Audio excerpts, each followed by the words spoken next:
The preseason tests of 2025 have finally begun, and, after a long period of waiting, we are already witnessing this year's challenges on track. Some teams seem to have decided to hide their true potential compared to their rivals, without revealing all their setups for the Formula One grid.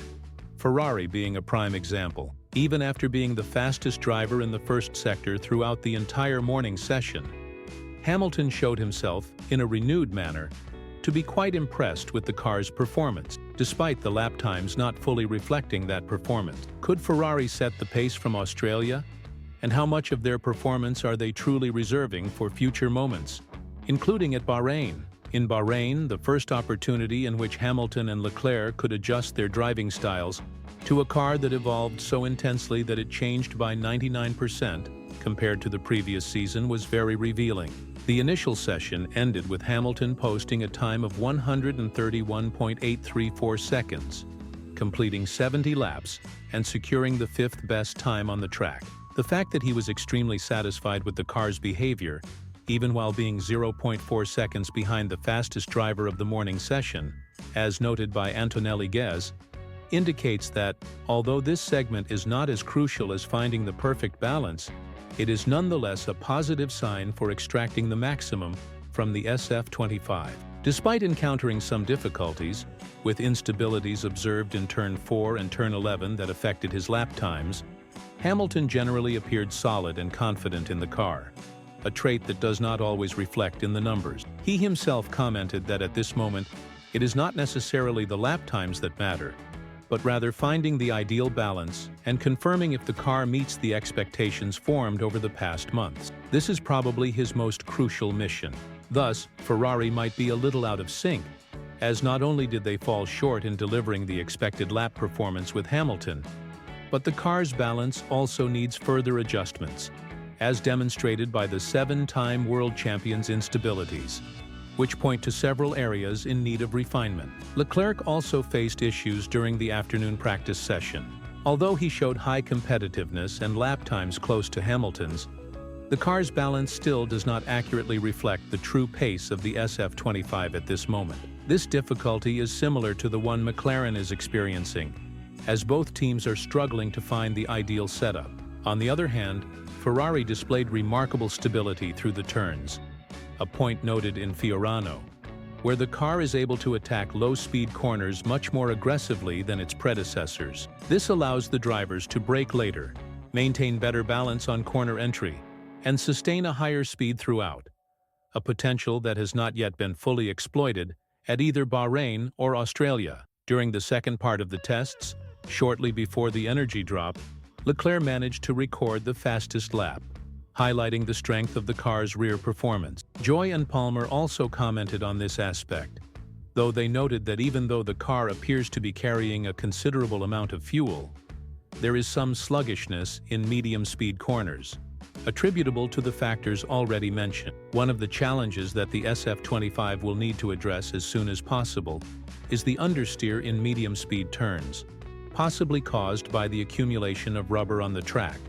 which tends to shift the car's balance towards the rear. The general expectation is that the car will only improve from this point forward, and given the current performance, a solid foundation is already evident, suggesting that Ferrari is indeed holding back part of its potential for the upcoming test days and for the entire season. Holding back performance is not new in Formula One.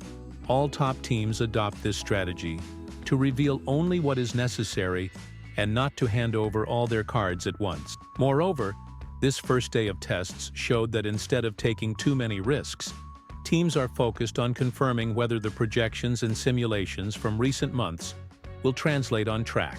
It is also worth mentioning that the morning session was affected by winds and unusually low temperatures for Bahrain at this time of year, forcing Hamilton and the other drivers to find the perfect braking points and turn entries where gusts were more intense. Turn 4 emerged as the greatest challenge for Hamilton, who, being the only driver with a completely new power unit, had to adapt to the torque delivery on the exits of these turns, a process that naturally takes time. This difficulty was not as pronounced for Leclerc, But the variable weather conditions showed that lap times are not entirely representative of the car's potential.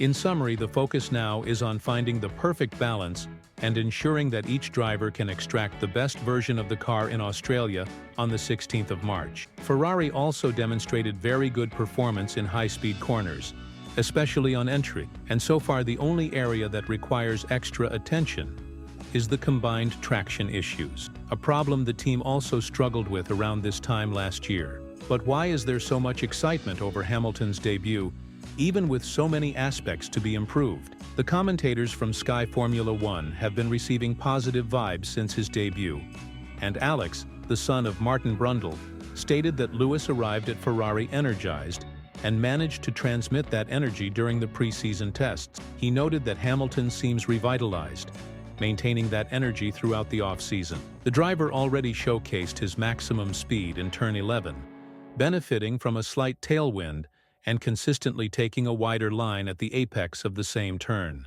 His stability on exit, despite a slight understeer, caught attention. At times, it appeared that Hamilton had found the ideal rhythm after a few laps in the Ferrari, sliding along the outer edge and adjusting to the car's feel, which may indicate that a slight lack of grip at the rear and a small margin could be key factors for the car's progress. It is worth noting that only a few laps were completed before the start of this season, making it the first experience of Hamilton driving at this level in Bahrain, since a couple of 100 kilometers around Fiorano do not offer a complete sense of performance. Perhaps the most interesting aspect was how Ferrari managed to return to the original design for lateral airflow dissipation. By shifting the entire inlet towards the rear, the team reduced the need for pressurization to manage airflow and keep the rear free from the intense turbulence created by the front wheels, demonstrating special attention to the back of the car, a point to watch in the next 2 days of testing. A surface resembling a horizontal wing was added above the side inlets, generating interference phenomena in this design. Unlike the F175 and SF23 models, this modification aims to increase both the front pressurization and the rear suction, with the area near the curvature under the shell logo being a particularly interesting segment for future analysis. It can be assumed that the airflow will accelerate under the influence of both the underside and the lowered lateral surfaces, raising the local suction peak due to the positive interference between these areas, an indication that Ferrari is generating significant downforce in that small specific region. This strategy, which other teams have already employed to reduce overall drag, is expected to evolve with the next set of updates. If you observe the Vista Jet logo, you will notice that the area is likely to become even more aerodynamic, in line with the rest of the grid. Further evidence that Ferrari is indeed holding back part of its performance during the early days of pre-season testing in Bahrain. With all this in mind, what is your opinion on Ferrari's tactic of reserving performance from the very first day? And, more importantly, do you believe they will be the team to beat in the upcoming season? Let us know your thoughts in the comments and then click on the video appearing on your screen right now.